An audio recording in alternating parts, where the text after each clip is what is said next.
The Samsung Galaxy S8. My durability tests have become a rite of passage of sorts for every new smartphone that comes out. And this brand new flagship from Samsung is no different. I'll put it through a few years worth of abuse in just a few minutes. I'll make sure the phone can survive the test of time and see if the S8 is a worthwhile investment for those concerned with durability. Let's get started. Gray color is the one lucky enough to end up on my desk. A new color variation for this round of smartphones. It's nice to see something different than the standard black, gold, and silver that pretty much every manufacturer has. The phone is cold and solid feeling in my hand, so we're off to a good start. The scratch test is always first. My Mo's picks do a pretty good job of seeing how scratch resistant the screen is. Plastic screens like the Galaxy S7 Active would scratch at a level 3.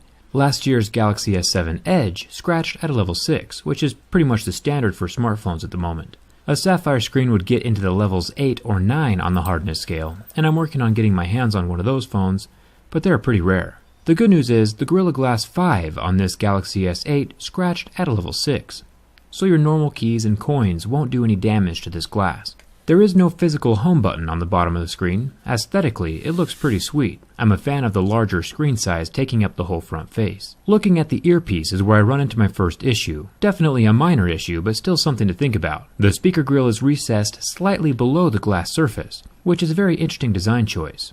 If it was protruding like on the Galaxy S7, it would help protect the screen a little by not allowing the glass to rest directly on a surface if set face down. Or maybe if it was flush like the LG G6, at least it would look cool and uniform with the rest of the screen.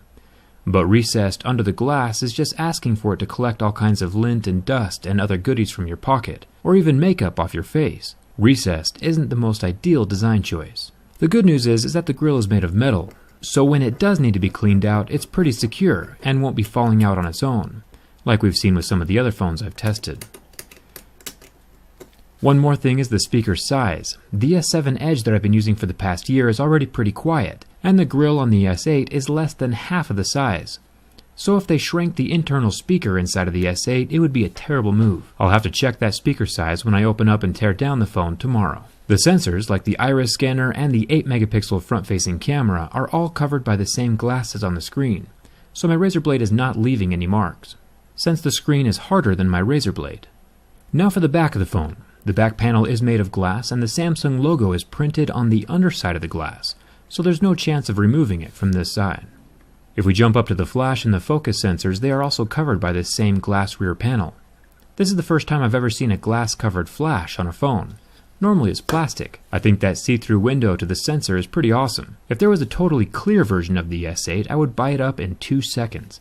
My favorite Game Boy was the clear one back in the day, and older me hasn't changed a bit. Would you buy a clear phone? Let me know in the comments. The camera lens is also covered with glass, and luckily my razor blade leaves no marks on it. Definitely scratch resistant. The Galaxy S8 has a subtle ring around the camera that protrudes ever so slightly. It's almost flush, but the ring is definitely there.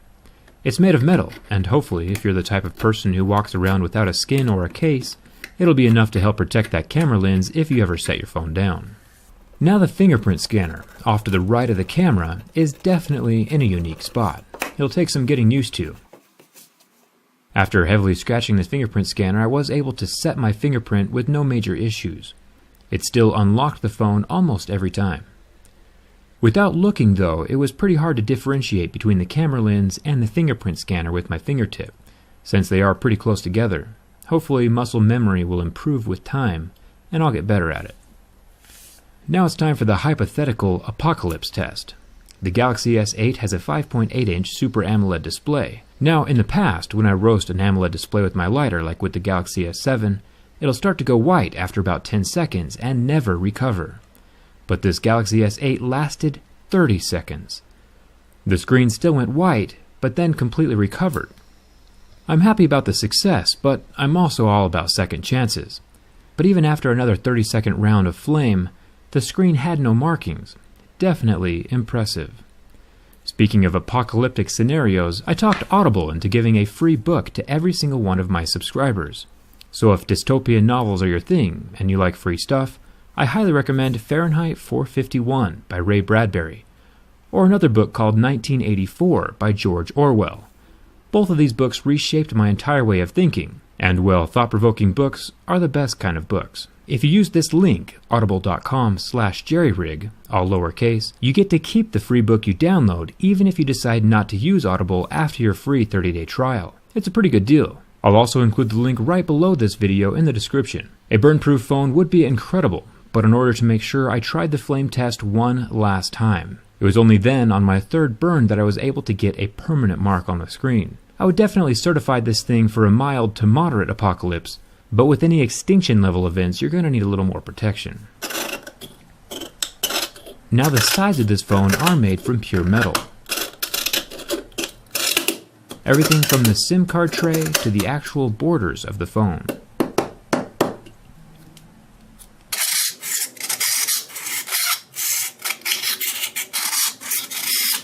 The phone might look a little beat up at this point, but it's still less violent than Flying United. All of the buttons are made from metal. Even Bixby, our permanent new best friend that nobody asked for, is also metal. Down at the bottom of the phone we have the USB-C port, which I prefer at this point. The transition to USB-C is pretty much mandatory on all flagships this far into the game. There's also a headphone jack down here. You can charge your phone and listen to music at the same time. How ridiculous would it be if your phone couldn't do something basic like that? Another interesting thing about the Galaxy S8 is that the rear panel is structural. It's embedded inside the metal frame, instead of resting on top. I managed to permanently borrow the rear back panel off of what's inside's Galaxy S8 that we cut open a few days ago. It looks like the glass coloring can be scraped off from underneath the glass, leaving a cloudy clear surface behind the logo. I think it looks pretty cool. That clear Galaxy should definitely be a thing. It took several hard hits with my knife to destroy the back panel, and when it finally did crack, it's spiderweb similar to the LG G6, where everything was still relatively intact, much safer than the HTC Ultra, where the large unlaminated glass chunks were falling off all over the place. And now it's time for the ultimate test of build quality, the bin test. 2 years ago, the Galaxy S6 was the first phone I ever did a durability test on, and Samsung has never disappointed since when it comes to building physically solid devices. There is almost zero flex to this thing, and more importantly, no seals are being broken either, so everything is still water resistant. It's nice that you can count on your phone, even if an irresponsibly large amount of pressure is applied to both ends. The flashlight complained for a few seconds about the abuse, but other than that, I'd have to say that the Galaxy S8 is an incredibly well-built phone, and definitely a candidate for my daily driver. My Twitter and Instagram followers got